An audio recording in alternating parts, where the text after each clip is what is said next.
dismissed every accomplishment I've made. You've talked about my father.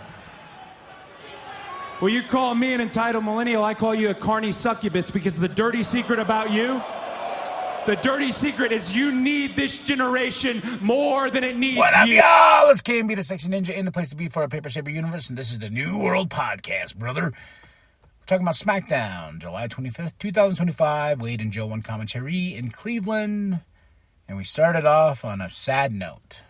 R.I.P. Hulkster. Well, sad for most. Oh, is it sad for less?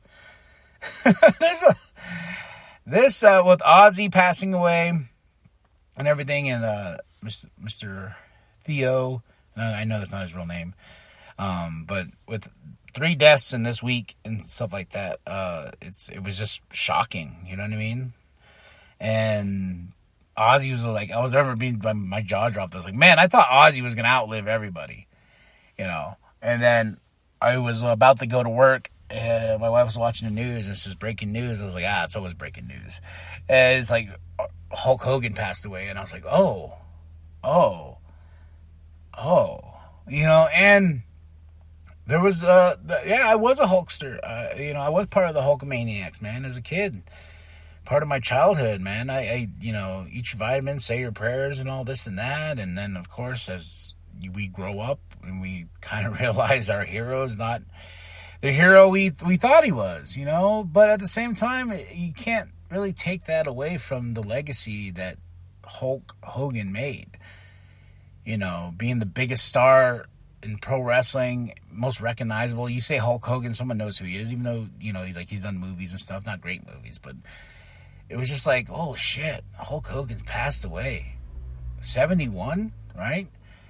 It was a shocker. And there's a lot of stuff along his career, especially his later years, where I stopped being a fan of Hulk Hogan. A lot of fans are stopped being a fan of Hulk Hogan just because of his choices of when he got into the politic thing, and then, you know, with the controversy 10 years ago with him dropping the N-word and being racist and stuff like that, and all the shit you hear here and there about him lying and stuff like that. Like, there is a lot of negative, but there is a lot of positive too.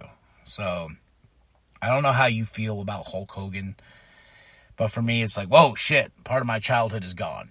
That's crazy, you know, hulking up, and then all the way to the NWO. Like, there wouldn't be a New World Podcast, brother, without, you know, me saying brother, without a Hulk Hogan, you know. So a lot of people I see getting mad and this and that, like, oh, finally, goodbye, blah, blah, blah. But this is a big one. Like, this is huge. This is like, you know, I'm not gonna knock on wood, but like, yeah, if like John passed away or a Rock passed away later on in life, like this is huge to the wrestling community itself. And if as divided as people are about it, yeah, it's crazy. We got the 10 bell salute, you know, for Hulkster here, and yeah, it was just hard. And then seeing Ric Flair, crying and stuff like that, like it's huge.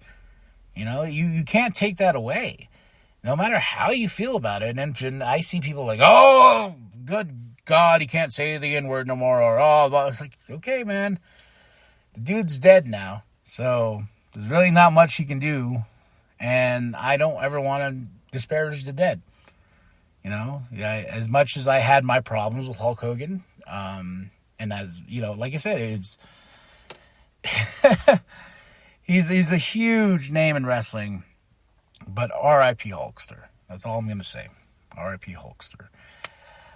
We started off with Impulse TV or Impulsive TV, whatever it's called. Logan Paul, Jelly Roll. Really not feeling this tag team match for SummerSlam, which is next week, which is insane. I'm not going to be able to watch the first night, but I get to watch the second night live. Yeah, but it ends up in a big fight. Randy, Drew, and Jelly Roll. As much as Jelly Roll looks good, he said he's under 200 pounds. He looks great. And from last year's SummerSlam to now, it's going to be a badass comparison. Good job, brother. Like, hell yeah. I'm excited for Jelly Roll. Jelly Roll is one of us. He's one of the juggalos. You know what I'm saying? Like, he's doing something that we all wanted to be doing in that ring in WWE at SummerSlam, you know. But I'm just not feeling this tag team match whatsoever. But hopefully it's entertaining, and hopefully Jelly Roll can do some more moves instead of kind of just standing there and shoulder checking like he did with Logan Paul here. But yeah, and Logan Paul, don't hold your punches. There's moments I was like, you did not hit him at all. Then we got Alexa versus Roxanne, and Raquel, of course, is outside. Charlotte's outside. Charlotte tries to help Alexa, so Charlotte takes out Raquel. Then Raquel takes out Charlotte, distracting Alexa, or Alexa jumps out and even got, I think, a bloody nose. But Roxanne took advantage and got a roll up on Alexa. 1, 2, 3. And I was like, whoa, okay. You know, I see you. We're going to have a match here. Maybe at SummerSlam, maybe not. We got 2 nights to fill. Think about that. 2 nights to fill. We got Jade versus Chelsea. Jade gets the win. Of course, there's an attack afterwards with her secret Hervis.